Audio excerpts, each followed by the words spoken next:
여러분은 살기에 가장 이상적인 나이가 몇 살이라고 생각하십니까? 40살일까요?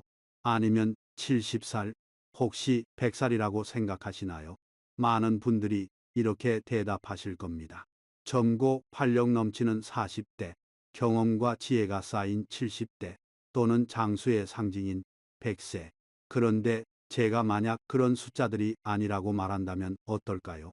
더욱 놀라운 것은 이 이상적인 나이가 먼 미래가 아니라 우리 대부분이 전혀 예상하지 못하는 어느 특정한 이정표에 있다는 사실입니다.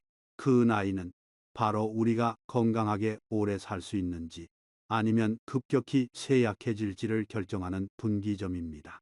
이 숫자를 모르고 지나친다면 여러분과 여러분 가족의 노년은 상상했던 것과 전혀 다른 방향으로 흘러갈 수 있습니다. 저는 지난 20년 동안 노인의학을 연구하고 수천 명의 노인 환자들을 만나왔습니다. 그 과정에서 발견한 가장 중요한 진실 하나를 오늘 여러분께 공개하려고 합니다. 이 영상에서 여러분은 노화의 세 가지 결정적인 단계, 그리고 가장 중요한 세 번째 단계 이후 반드시 해야 할 다섯 가지를 배우게 될 것입니다. 또한 한국 노인들을 더 빨리 쇠약하게 만드는 다섯 가지 치명적인 실수도 함께 알려드리겠습니다. 시작하기 전에 채널 구독과 좋아요 버튼 누르는 것을 잊지 마십시오. 그것은 제가 비싼 약 없이 오래 건강하게 사는 비결을 계속 공유하는 데 큰 힘이 될 것입니다. 그리고 여러분이 이 영상을 어디서 보고 계신지 댓글을 남겨주시거나 건강에 관심이 있다면 숫자 2를 남겨주세요. 여러분의 건강 여정이 어디서 시작되었는지 무척 궁금합니다. 자, 그럼 본론으로 들어가겠습니다.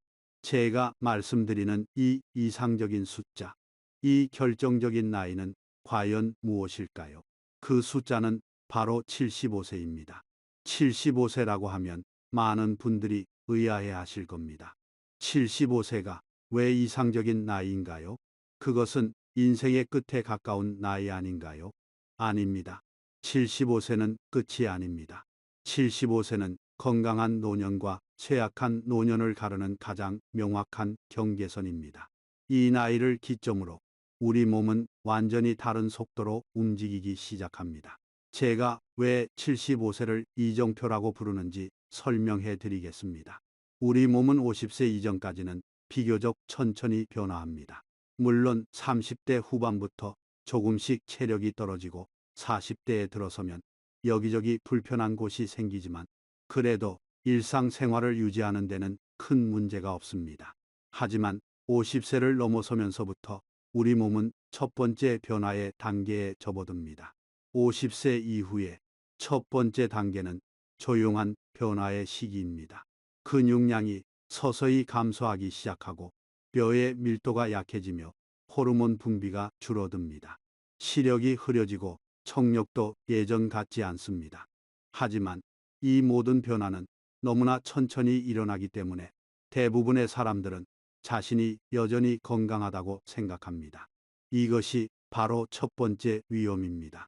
안일함입니다. 많은 분들이 50대, 60대 초반에 이렇게 말씀하십니다. 나는 아직 괜찮아. 산도 오르고 골프도 치고 여행도 다니는데 무슨 문제가 있겠어. 하지만 이 시기야말로 가장 중요한 준비의 시기입니다. 이 시기에 근육을 유지하고 뼈를 강화하며 심폐 기능을 단련하지 않으면 다음 단계에서 큰 어려움을 겪게 됩니다. 그리고 65세가 되면 두 번째 단계로 접어듭니다. 이 시기가 되면 모든 것이 더 명확해집니다. 혈압이 오르기 시작하고 혈당 조절이 어려워지며 관절이 아프고 잠을 깊이 자지 못합니다. 감기에 자주 걸리고 한 번 아프면 회복이 느립니다. 여러분의 몸은 마치 오래된 휴대폰 배터리처럼 작동합니다. 처음에는 100%까지 충전되던 배터리가 이제는 80%까지밖에 안 되고 그마저도 금방 50%로 떨어집니다. 이 시기에 많은 분들이 병원을 자주 찾기 시작합니다. 고혈압 약을 먹고 당뇨약을 먹고 콜레스테롤 약을 먹습니다. 무릎이 아파서 주사를 맞고 허리가 아파서 물리치료를 받습니다. 이 모든 것이 65세 전후로 몰려옵니다. 하지만 이것도 사실 시작에 불과합니다. 진짜 갈림길은 75세입니다. 75세를 넘어서면 우리 몸의 쇠퇴 속도가 4배로 증가합니다. 4배입니다. 50대와 60대에 천천히 감소하던 근육이 75세 이후에는 매년 급격히 줄어듭니다. 균형 감각이 나빠지고 뇌의 크기가 실제로 축소되며 뼈가 약해지고 심장과 폐와 소화기관과 면역체계 모두가 급격히 떨어집니다. 이 시기에는 작은 낙상 하나가 생명을 위협할 수 있습니다. 가벼운 감기가 폐렴으로 이어질 수 있고 사소한 정신적 충격이 몸 전체를 단 몇 주 만에 무너뜨릴 수 있습니다. 제가 진료실에서 만난 많은 환자들이 75세를 기점으로 완전히 다른 사람이 되었습니다. 74세까지만 해도 혼자서 시장도 가고 친구도 만나던 분이 76세가 되면 갑자기 지팡이 없이는 걷기 힘들어하고 78세가 되면 요양원 입소를 고민하게 됩니다. 이것이 제가 75세를 이정표라고 부르는 이유입니다. 75세는 끝이 아닙니다. 75세는 전환의 나이입니다. 이 나이를 어떻게 준비하고 어떻게 관리하느냐에 따라 여러분은 90세, 100세까지 건강하게 살 수도 있고 아니면 80세도 되기 전에 침대에 누워 지낼 수도 있습니다. 그렇다면 많은 분들이 궁금해 하실 겁니다. 도대체 왜 75세를 기점으로 이렇게 급격한 변화가 일어나는 걸까요? 그것은 우리 몸의 모든 시스템이 한계에 도달하기 때문입니다. 근육세포는 재생 능력을 거의 잃고 뼈는 칼슘을 흡수하는 능력이 크게 떨어지며 신경세포는 더 이상 새로운 연결을 만들지 못합니다. 심장은 펌프 기능이 약해지고 폐는 산소 교환 효율이 낮아지며 신장은 노폐물을 걸러내는 속도가 느려집니다.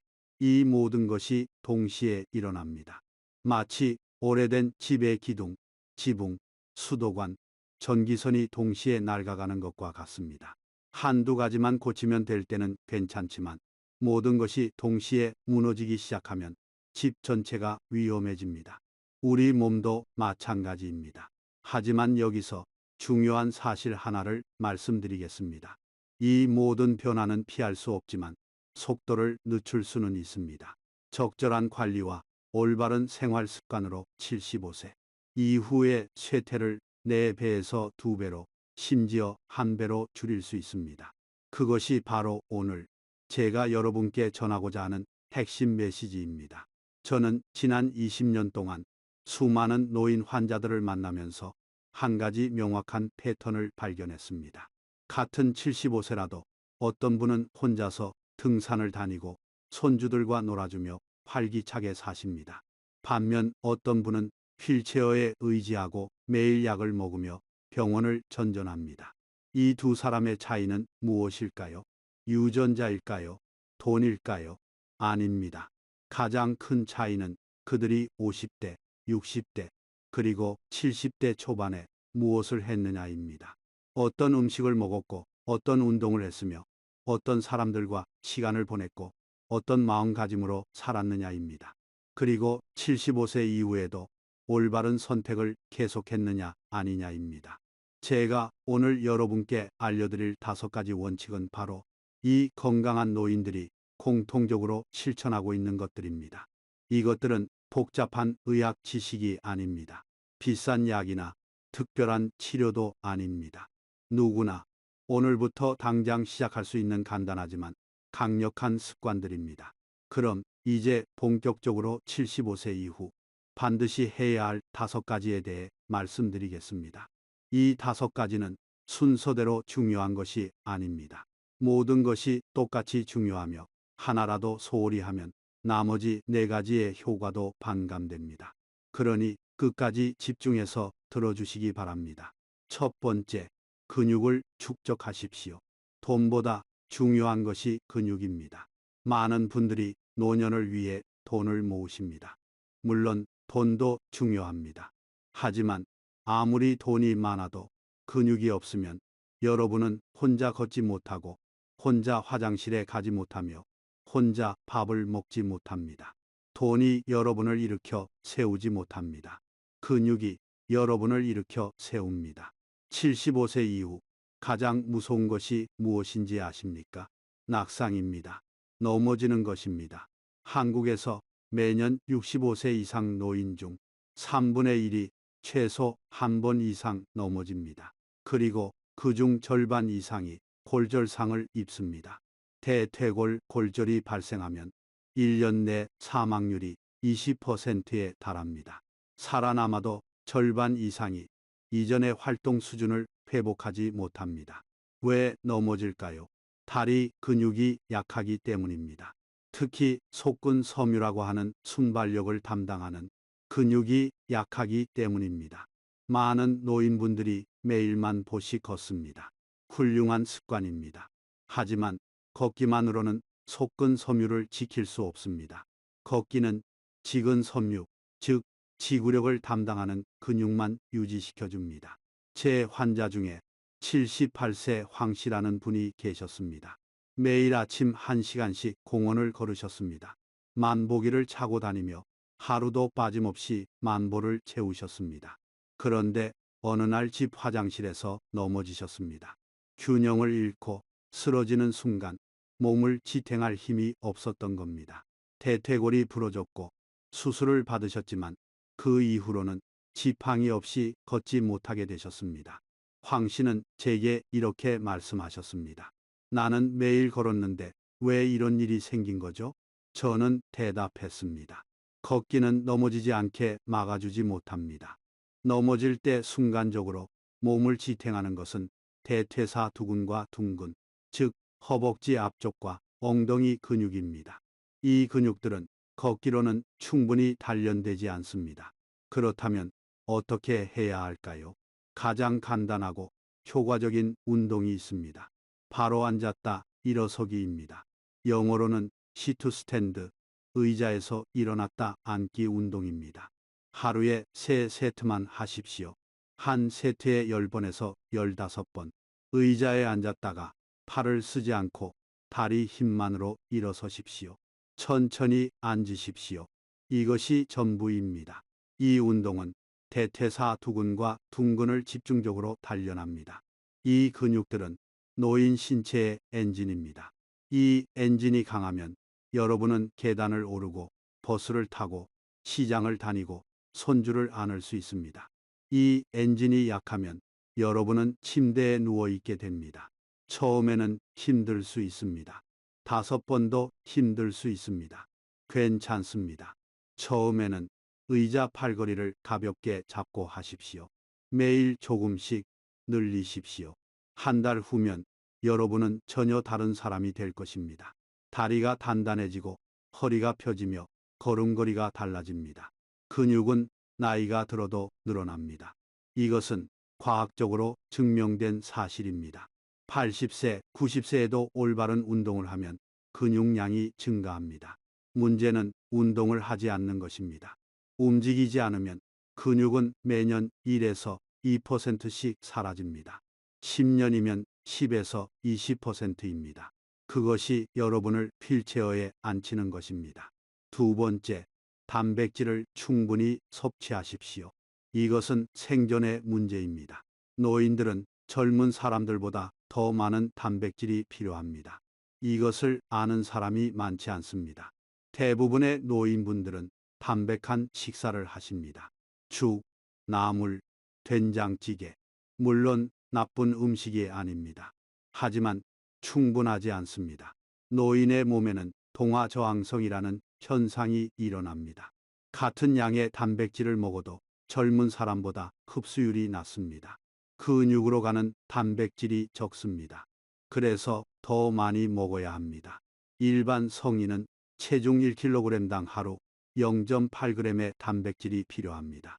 하지만 65세 이상 노인은 1.2g이 필요합니다.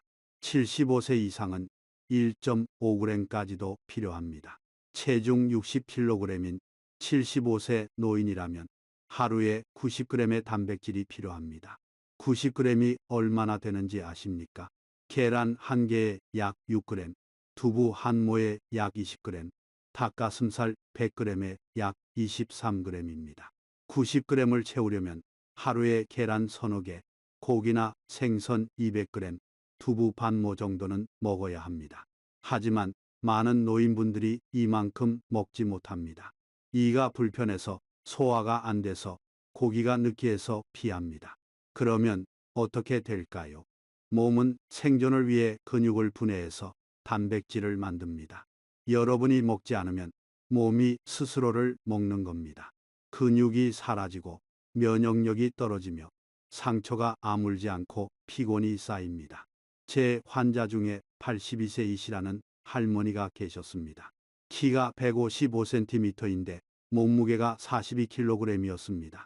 피부가 얇고 팔다리가 가늘었습니다. 감기만 걸려도 한 달씩 앓으셨습니다. 제가 식사 일기를 써오라고 했습니다. 아침에 죽 한 그릇, 점심에 국수 조금, 저녁에 밥 반 공기와 나물, 단백질이 거의 없었습니다. 저는 할머니께 말씀드렸습니다. 할머니, 지금 할머니 몸은 굶주리고 있습니다. 할머니는 놀라며 말씀하셨습니다. 나는 매일 세 끼를 다 먹는데요. 제가 설명했습니다. 칼로리는 충분하지만 단백질이 부족합니다. 할머니 몸은 근육을 녹여서 생명을 유지하고 있습니다. 그날부터 저는 할머니께 매 끼니 계란 한 개씩 먹으라고 했습니다. 아침에 계란찜, 점심에 삶은 계란, 저녁에 계란말이, 그리고 점심과 저녁에는 고기나 생선을 손바닥 크기만큼 먹으라고 했습니다. 두부도 자주 드시라고 했습니다. 할머니는 걱정하셨습니다.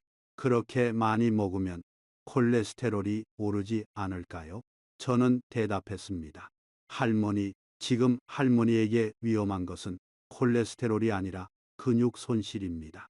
계란 콜레스테롤은 혈중 콜레스테롤에 큰 영향을 주지 않습니다. 오히려 양질의 단백질과 비타민이 가득합니다. 고기도 적당히 먹으면 문제 없습니다. 기름기 많은 부위만 피하고 살코기를 드십시오. 3개월 후 할머니는 45kg이 되셨습니다. 단 3kg이지만 그 3kg은 대부분 근육이었습니다. 얼굴에 혈색이 돌고 손에 힘이 생겼습니다. 감기에도 덜 걸리셨습니다. 할머니는 저에게 말씀하셨습니다. 선생님, 나는 평생 담백하게 먹는 것이 건강한 줄 알았습니다. 이제야 알았어요. 담백한 식사가 아니라 내 몸을 굶기는 식사였다는 걸. 여러분, 단백질을 두려워하지 마십시오. 단백질은 여러분의 적이 아닙니다. 단백질은 여러분의 생명줄입니다. 매 끼니 단백질을 챙기십시오. 계란, 우유, 두유, 고기, 생선, 두부. 이가 불편하면 갈아서 드십시오. 고기가 질기면 오래 삶아서 부드럽게 만드십시오. 소화가 안 되면 조금씩 나눠 드십시오. 그리고 한 가지 더 말씀드립니다. 밥을 다 먹지 못하면 어떤 것을 먼저 먹어야 할까요? 고기와 계란을 먼저 드십시오. 밥은 나중에 드셔도 됩니다. 밥을 못 먹어도 단백질은 꼭 먹어야 합니다. 이것이 여러분의 근육을 지키는 가장 확실한 방법입니다. 세 번째, 균형 훈련을 하십시오. 이것은 여러분의 호신부입니다. 앞서 말씀드렸듯이 75세 이후 가장 무서운 것은 낙상입니다. 낙상을 예방하려면 근육뿐 아니라 균형 감각도 필요합니다. 나이가 들면 세 가지가 나빠집니다. 시력, 전정 기능, 신체 위치 감지 능력, 눈이 흐려지고 귀 속의 평형기관이 둔해지며 발바닥과 관절의 감각신경이 약해집니다. 젊을 때는 이 세 가지가 서로 보완합니다. 하나가 약해져도 나머지 둘이 버팁니다. 하지만 75세가 넘으면 셋 다 약해집니다. 그래서 조금만 바닥이 울퉁불퉁해도 넘어지고 어두운 곳에서 걷다가 넘어지며 방향을 급하게 바꾸다가 넘어집니다. 그렇다면 어떻게 해야 할까요? 균형 훈련을 하십시오. 가장 간단한 것이 금계 독립, 즉 한 발로 서기입니다. 한쪽 다리를 들고 다른 쪽 다리로만 서는 겁니다. 처음에는 5초도 힘들 수 있습니다. 괜찮습니다. 벽이나 의자를 가볍게 잡고 하십시오. 매일 아침 저녁으로 양쪽 다리를 번갈아 가며 30초씩 서보십시오. 한 달만 하면 여러분은 눈에 띄는 변화를 느낄 것입니다. 걸을 때 중심이 안정되고 계단을 오를 때 휘청거리지 않으며 갑자기 방향을 바꿔도 넘어지지 않게 됩니다. 건강이 허락한다면 태극권이나 팔당근 같은 운동도 아주 좋습니다. 이런 운동들은 천천히 움직이면서 끊임없이 무게 중심을 이동시킵니다. 한쪽 다리에서 다른 쪽 다리로 앞으로 뒤로 좌우로 움직입니다. 이것이 바로 최고의 균형 훈련입니다. 균형 훈련과 함께 집안 환경도 개선하십시오. 화장실에 손잡이를 설치하십시오. 침실에 야간등을 켜두십시오. 바닥에 작은 턱을 없애고 미끄러운 매트를 치우며 전선을 정리하십시오. 이런 작은 것들이 여러분의 생명을 구합니다. 네 번째, 사회적 교류를 유지하십시오. 이것은 영혼과 뇌의 영양분입니다. 많은 분들이 노년의 건강을 말할 때 몸만 생각합니다. 하지만 뇌 건강은 몸 건강만큼 아니 어쩌면 더 중요합니다. 치매는 현대 노인이 가장 두려워하는 질병입니다. 알츠하이머병은 아직 완치할 방법이 없습니다. 하지만 예방할 방법은 있습니다. 그중 가장 강력한 것이 바로 사회적 교류입니다. 외로움은 건강에 치명적입니다. 연구에 따르면 사회적 고립은 하루에 담배 15개비를 피우는 것만큼 해롭습니다. 외로움은 스트레스 호르몬인 코르티솔을 증가시킵니다. 코르티솔은 심장을 약하게 하고 혈압을 높이며 면역력을 떨어뜨립니다. 그리고 가장 무서운 것은 알츠하이머를 촉발시킨다는 것입니다. 많은 노인분들이 집에서 혼자 TV를 봅니다. 하루 종일 TV 앞에 앉아 드라마를 보고 뉴스를 봅니다. 하지만 TV는 일방적입니다. 여러분은 듣기만 하지 말하지 않습니다. 생각하지 않습니다. 뇌는 점점 둔해집니다. 반면 사람과 대화를 나누면 어떻게 될까요? 여러분은 듣고 이해하고 생각하고 대답합니다. 표정을 읽고 감정을 느끼며 추억을 떠올립니다. 이 모든 과정이 뇌를 활성화시킵니다. 뇌는 근육과 같습니다. 쓰지 않으면 약해지고 쓰면 강해집니다. 무엇을 하면 좋을까요? 마작이나 장기, 바둑을 두십시오. 이런 게임들은 기억력, 계산력, 전략적 사고, 손과 눈의 협응력, 그리고 무엇보다 사람과의 대화를 필요로 합니다. 한판 두면서 웃고 떠들고 농담하는 것이 뇌에는 최고의 영양분입니다. 동네 모임에 나가십시오. 교회, 절, 성당, 노인정, 건강클럽, 독서 모임, 무엇이든 좋습니다. 일주일에 서너 번만 밖에 나가서 사람들과 얼굴을 마주하십시오. 인사하고 안부를 묻고 차 한 잔 마시십시오. 이것이 치매를 막는 가장 확실한 방법입니다. 시장에 가십시오. 장을 보는 것도 훌륭한 사회 활동입니다. 채소 파는 아주머니와 값을 흥정하고 과일 파는 아저씨에게 어느 것이 더 신선한지 물어보십시오. 옆에서 장 보는 이웃과 날씨 이야기를 나누십시오. 이런 사소한 교류가 모두 뇌를 깨어있게 만듭니다. 새로운 것을 배우십시오. 스마트폰 사용법을 배우십시오. 사진 찍는 법을 배우고 손주들 사진을 찍으십시오. 카카오톡이나 페이스북을 배워서 멀리 사는 가족, 친구들과 연락하십시오. 나이가 들어도 배울 수 있습니다. 배우는 과정 자체가 뇌의 새로운 신경 연결을 만듭니다. 다섯 번째, 치아 건강을 지키십시오. 이것은 생존의 관문입니다. 치아가 왜 중요할까요? 많은 분들이 치아를 단순히 음식을 씹는 도구로만 생각합니다. 하지만 치아는 그 이상입니다. 씹는 행위는 뇌로 가는 혈류를 증가시킵니다. 씹을 때마다 측두근과 교근이 움직이고 이 움직임이 뇌를 각성시킵니다. 연구에 따르면 치아가 적은 노인은 치아가 많은 노인에 비해 기억력 저하 위험이 2배 높습니다. 또한 치주 질환은 심장병과 밀접하게 연관되어 있습니다. 잇몸 염증이 혈관으로 퍼져 동맥경화를 촉진합니다. 그리고 가장 중요한 것은 치아가 나쁘면 제대로 먹을 수 없다는 것입니다. 고기가 질기면 안 먹습니다. 생선 가시가 걸릴까봐 안 먹습니다. 견과류가 딱딱해서 안 먹습니다.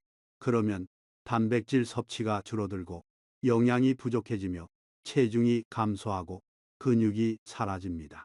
제 환자 중에 79세 박 씨라는 할아버지가 계셨습니다. 위쪽 어금니가 거의 다 빠지셨습니다. 아래쪽도 몇 개밖에 남지 않았습니다. 음식을 씹을 수 없어서 주로 죽이나 국수만 드셨습니다. 6개월 만에 체중이 7kg이나 줄었습니다. 기력이 없고 자꾸 넘어지셨습니다. 저는 할아버지께 임플란트를 권했습니다. 할아버지는 고개를 저으셨습니다. 너무 비쌉니다. 이 나이에 그런데 돈을 쓸 필요가 있을까요? 저는 단호하게 말씀드렸습니다. 할아버지, 치아는 사치가 아닙니다. 생존입니다. 지금 할아버지는 영양실조 상태입니다. 이대로 가면 1년 안에 걷지 못하게 될 수 있습니다. 결국 할아버지는 임플란트 시술을 받으셨습니다. 비용이 만만치 않았지만 자녀들이 도와주셨습니다. 3개월 후 할아버지는 완전히 달라지셨습니다.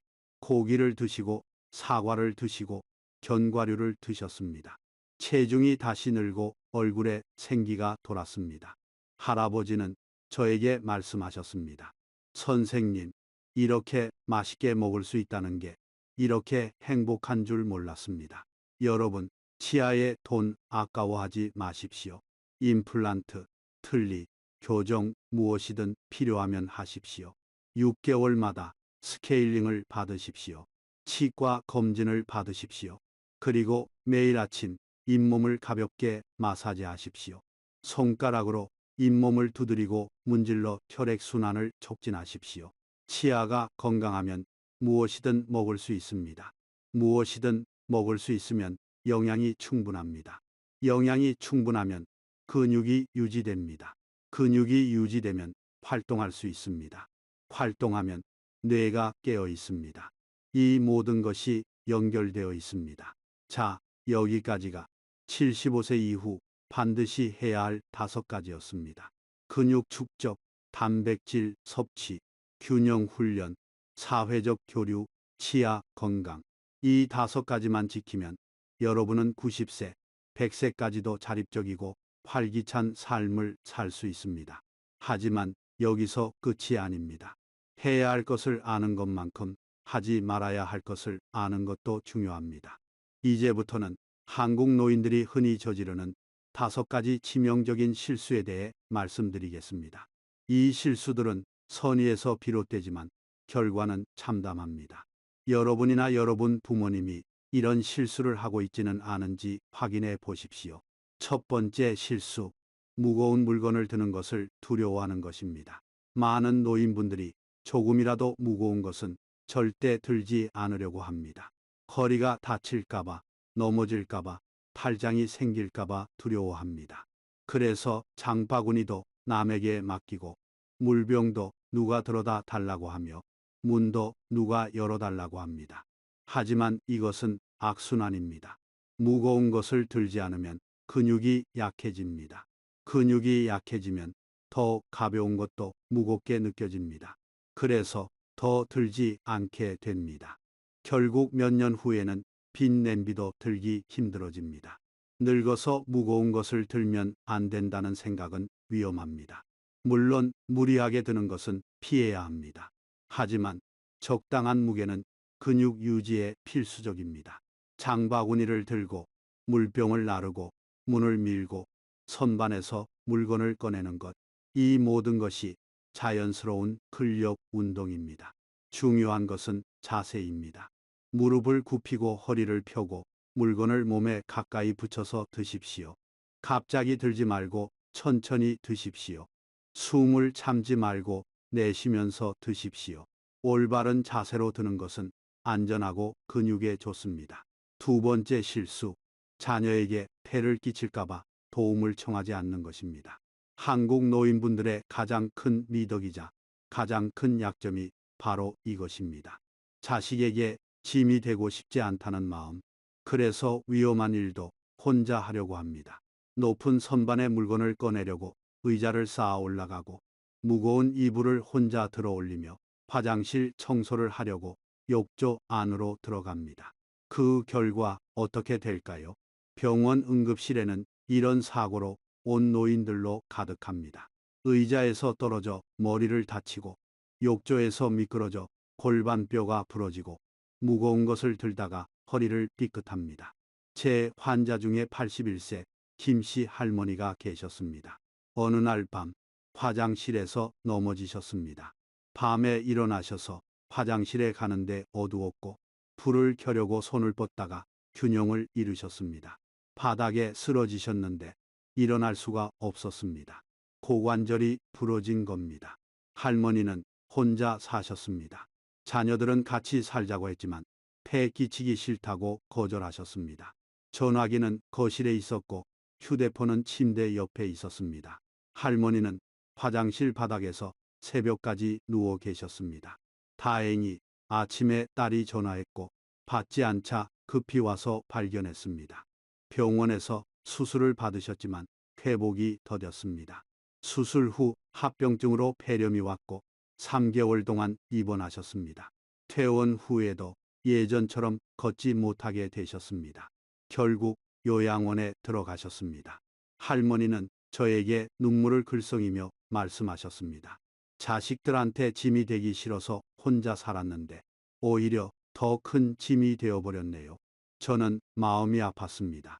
만약 할머니가 자녀들과 함께 살았다면 아니면 적어도 화장실에 손잡이를 설치하고 야간 등을 켜두었다면 아니면 도움을 청하는 것을 두려워하지 않았다면 이런 일은 일어나지 않았을 겁니다. 여러분, 도움을 요청하는 것은 약함이 아닙니다. 지혜입니다. 자녀들은 여러분이 안전하고 건강하게 오래 사는 것을 원합니다. 잠깐 불편을 덜어드리는 것보다 여러분이 다쳐서 병원에 입원하는 것이 훨씬 더 큰 부담입니다. 높은 곳의 물건은 자녀에게 부탁하십시오. 무거운 것은 함께 드십시오. 위험한 일은 도움을 받으십시오. 그것이 진정으로 자녀에게 폐를 끼치지 않는 방법입니다. 세 번째 실수, 나이가 들면 통증을 받아들여야 한다는 믿음입니다. 너무나 많은 노인분들이 몇 달, 몇 년씩 통증을 참습니다. 무릎이 아프고 허리가 아프고 어깨가 아프고 손목이 쑤십니다. 병원에 가야 하나 고민하다가 결국 안 갑니다. 왜냐하면 나이 들면 다 아픈 거 아니냐. 이 정도는 참을 만하다. 병원 가봤자 나이 때문이라고 할 거다. 이런 생각 때문입니다. 하지만 통증은 몸이 보내는 신호입니다.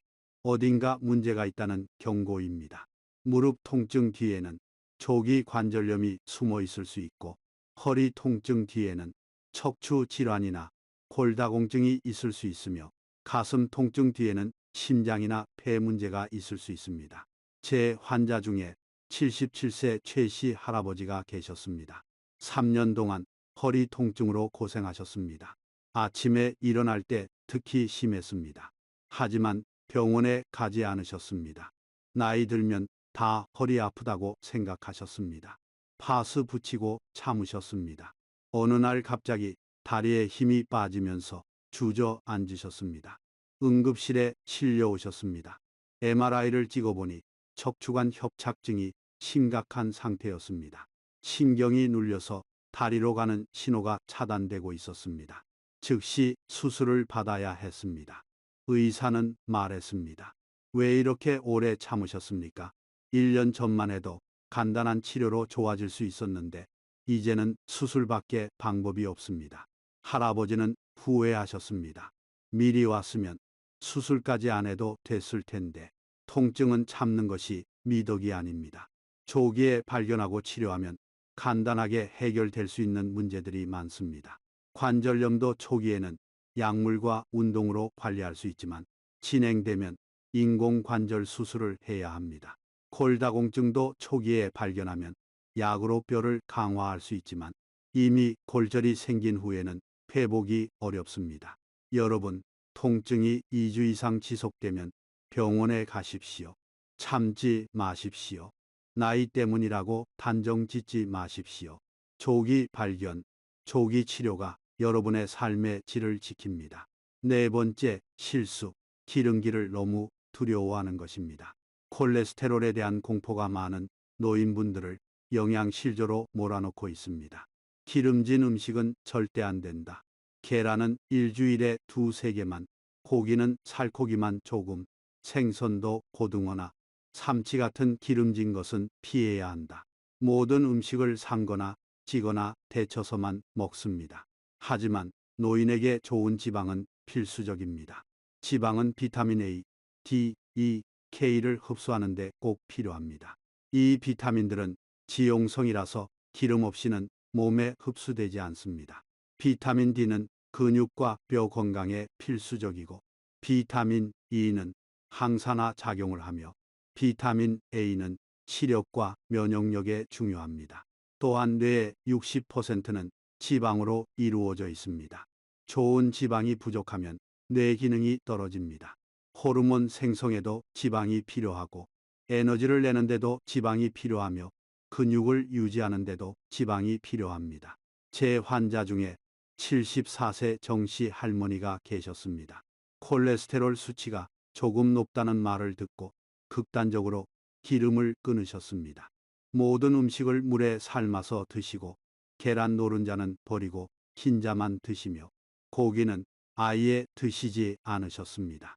6개월 후 할머니는 비타민 D 결핍 진단을 받으셨습니다. 근육이 약해지고 뼈가 약해졌습니다. 피부가 건조해지고 머리카락이 빠졌습니다. 기운이 없고 우울해지셨습니다.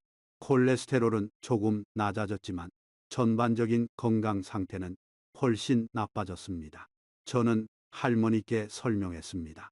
할머니, 지방에는 좋은 지방과 나쁜 지방이 있습니다. 트랜스 지방, 여러 번 튀긴 기름, 과도한 동물성 지방은 피해야 합니다. 하지만 올리브유, 참기름, 들기름, 포도유, 연어, 고등어, 계란, 아보카도 같은 좋은 지방은 꼭 먹어야 합니다. 할머니는 식단을 바꾸셨습니다. 매일 아침 올리브유를 두른 팬에 계란을 부쳐 드시고, 점심에 고등어 구이를 드시며, 저녁에 참기름을 넣은 나물을 드셨습니다. 3개월 후 비타민 D 수치가 정상으로 돌아왔고, 근육량도 회복되었으며 기분도 좋아지셨습니다. 여러분, 기름을 무조건 피하지 마십시오. 좋은 기름을 적절히 섭취하십시오. 하루에 올리브유나 들기름 한두 스푼, 일주일에 등푸른 생선 두세 번, 매일 계란 한 개. 이것이 건강한 노년의 기본입니다. 다섯 번째 실수, 스스로를 집안에 가두는 것입니다. 많은 노인분들이 집 밖을 나가지 않습니다. 밖은 위험하다, 감기 걸린다, 넘어질 수 있다, 사람 만나는 게 피곤하다, 집이 제일 편하다. 그래서 하루 종일 집에만 계십니다. TV를 보거나 낮잠을 자거나 창밖을 내다봅니다. 하지만 사회적 고립은 치매의 가장 강력한 위험 요인 중 하나입니다. 사람과의 교류가 없으면 뇌가 점점 꺼져갑니다. 새로운 자극이 없고 대화가 없으며 감정의 교류가 없으면 뇌는 활동을 멈춥니다. 또한 햇빛을 쐬지 않으면 비타민 D가 부족해지고, 움직이지 않으면 근육이 사라지며, 사람을 만나지 않으면 우울해집니다. 제 환자 중에 83세 윤 씨 할아버지가 계셨습니다. 부인이 돌아가신 후 혼자 사셨습니다. 자녀들은 방문하지만 모두 바빠서 자주 오지 못했습니다. 할아버지는 친구들도 대부분 돌아가시거나 요양원에 계셨습니다. 할아버지는 집에만 계셨습니다. 1년 후 자녀들이 할아버지가 이상하다는 것을 알아챘습니다. 같은 질문을 반복하고 어제 일을 기억하지 못하며 약을 먹었는지 안 먹었는지 헷갈려 하셨습니다. 병원에 오셨을 때 이미 경도인 지장의 진단을 받으셨습니다. 알츠하이머의 전 단계였습니다. 저는 할아버지께 강력히 권했습니다. 밖에 나가십시오. 매일 30분씩이라도 공원을 산책하십시오. 동네 노인정에 가서 사람들과 장기라도 두십시오. 교회나 성당에 나가십시오. 도서관에 가서 신문이라도 보십시오. 할아버지는 처음에는 귀찮아 하셨습니다. 하지만 자녀들이 설득했고 결국 동네 노인정에 나가기 시작하셨습니다. 처음에는 일주일에 한두 번, 그 다음에는 거의 매일 장기를 배우고 사람들과 이야기하고 함께 점심을 드셨습니다. 6개월 후 할아버지는 달라지셨습니다. 기억력이 조금 나아졌고 표정이 밝아졌으며 말씀도 많아지셨습니다. 완전히 회복된 것은 아니지만 더 이상 나빠지지는 않았습니다. 할아버지는 저에게 말씀하셨습니다. 선생님, 사람을 만나니까 사는 것 같아요. 집에만 있을 때는 하루하루가 그냥 지나갔는데 이제는 내일이 기다려져요. 여러분, 문을 열고 나가십시오. 햇빛을 쐬고 바람을 맞으십시오. 이웃과 인사하고 시장에 가서 물건을 고르십시오. 공원에서 산책하고 커피숍에서 차 한 잔 마십시오. 친구를 만나고 가족을 만나십시오. 문을 열고 조금만 나가면 여러분의 영혼과 두뇌는 이미 생명력을 얻습니다. 자, 여기까지가 한국 노인들이 흔히 저지르는 5가지 치명적인 실수였습니다. 무거운 것 들기를 두려워하는 것, 도움을 청하지 않는 것, 통증을 참는 것, 기름기를 너무 피하는 것, 스스로를 고립시키는 것. 이 5가지만 피해도 여러분의 노년은 훨씬 건강하고 행복해질 것입니다. 하지만 여러분, 제가 오늘 말씀드린 모든 것, 근육, 단백질, 균형, 사회활동, 치아 건강, 그리고 피해야 할 실수들, 이 모든 것은 사실 하나의 큰 진리를 향하고 있습니다. 그것은 바로 건강은 단지 육체의 이야기가 아니라 의미, 목적, 유대의 이야기라는 것입니다. 저는 여러 해 동안 세계의 장수 지역을 연구했습니다. 일본 오키나와, 그리스의 산악 지역, 이탈리아 남부의 작은 마을들. 이곳 사람들은 반드시 부유하지 않습니다. 최첨단 의료 시설이 있는 것도 아닙니다. 하지만 그들은 100세까지 건강하게 삽니다. 왜일까요? 그들에게는 3가지가 있습니다. 사랑할 사람, 할 일, 그리고 소속될 곳입니다. 사랑할 사람이 있습니다. 배우자, 자녀, 손주, 작은 고양이나 강아지, 고향의 친구들, 누군가를 돌보고 누군가에게 돌봄을 받습니다. 할 일이 있습니다. 화초에 물을 주고 마당을 쓸고 스카프를 뜨고 손주 숙제를 봐주고 화분을 돌봅니다. 작은 일이지만 매일 해야 할 일이 있습니다. 그리고 소속될 곳이 있습니다.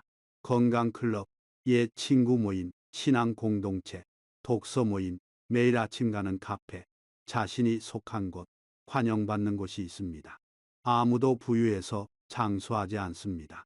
사랑과 연결, 의미 때문에 장수합니다. 아침에 눈을 뜰 이유가 있고 기다리는 사람이 있으며 가고 싶은 곳이 있을 때 우리 몸은 살아남으려고 노력합니다. 반대로 아무것도 기대할 것이 없고 그리워할 사람도 없으며 갈 곳도 없을 때 우리 몸은 천천히 멈춥니다. 제 환자 중에 89세 한씨 할머니가 계셨습니다. 할머니는 10년 전 남편을 잃으셨습니다. 자녀 셋은 모두 해외에 살고 있었습니다. 할머니는 혼자 남겨졌습니다. 많은 사람들이 할머니가 오래 못 가실 거라고 생각했습니다. 하지만 할머니는 작은 결정을 하셨습니다. 동네 도서관에서 자원봉사를 시작하신 겁니다. 일주일에 3번, 오전 2시간씩 도서관에 가서 책을 정리하고 어린이들에게 책을 읽어주셨습니다. 아이들은 할머니를 사랑했습니다. 할머니는 아이들에게 옛날 이야기도 들려주고 따뜻한 말도 건넸습니다. 10년이 지났습니다. 할머니는 여전히 그 도서관에 나가십니다. 이제 99세가 되셨지만 여전히 걸으시고 말씀하시며 웃으십니다. 할머니는 저에게 말씀하셨습니다. 선생님, 나는 아이들이 기다리기 때문에 아프면 안 돼요. 화요일과 목요일과 토요일에 나를 기다리는 아이들이 있어요. 그 아이들 때문에 나는 건강해야 해요. 이것이 바로 장수의 비밀입니다. 근육도 중요하고 단백질도 중요하며 균형도 중요하고 사회 활동도 중요합니다. 하지만 그 모든 것 위에 가장 중요한 것은 살아야 할 이유입니다. 기다리는 사람, 해야 할 일, 속한 곳. 이것이 있을 때 노년은 내리막길이 아니라 아름다운 여정이 됩니다. 오늘 우리는 함께 긴 여정을 시작했습니다. 75세라는 이정표, 세 단계의 신체 쇠퇴, 반드시 해야 할 5가지, 절대 하지 말아야 할 5가지, 그리고 그 모든 것을 관통하는 사랑과 의미의 이야기까지. 이 모든 것이 하나의 메시지로 모입니다. 노년은 내리막길이 아닙니다. 노년은 이해와 사랑과 올바른 관리로 떠받쳐야 할 여정입니다. 우리는 종이 위의 나이를 바꿀 수 없습니다. 하지만 남은 시간의 질은 바꿀 수 있습니다. 여러분이 오늘 배운 것을 실천한다면 여러분의 75세, 80세, 90세는 상상했던 것보다 훨씬 활기차고 의미 있을 것입니다. 건강한 신체는 여러분이 계속 걷고 웃고 사랑하고 독립적으로 살 수 있게 해줍니다. 명민한 정신은 여러분이 계속 배우고 나누고 기억하며 자유롭게 생각할 수 있게 해줍니다. 따뜻한 마음은 여러분의 매일을 소중하게 만들고 주변 사람들에게 빛이 되게 합니다. 그리고 한 가지 더 말씀드리고 싶은 것이 있습니다. 노인을 존중하십시오. 여러분 자신이 노인이라면 스스로를 존중하십시오. 주변에 노인이 계시다면 그분들을 존중하십시오.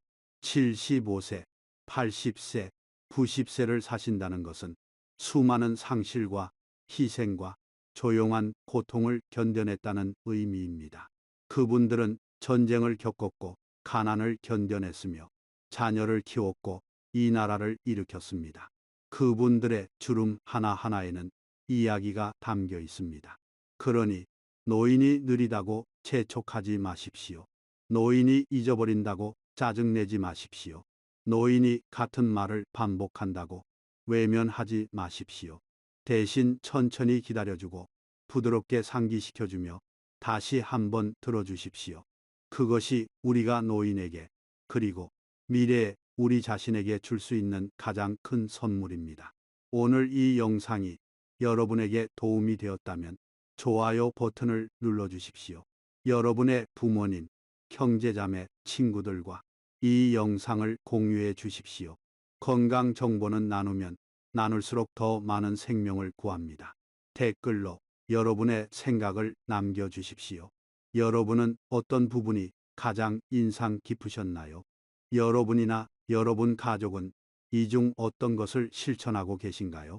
그리고 채널을 구독하는 것을 잊지 마십시오.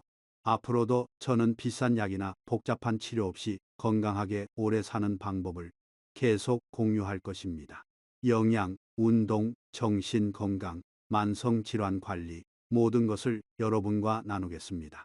저는 항상 여러분과 함께 하겠습니다. 여러분의 건강한 노년을 위해, 여러분 가족의 행복을 위해, 그리고 우리 모두가 존엄하고 활기차게 나이 들 수 있도록 다음 영상에서 또 만나겠습니다. 건강하십시오. 행복하십시오. 그리고 사랑하십시오. 감사합니다.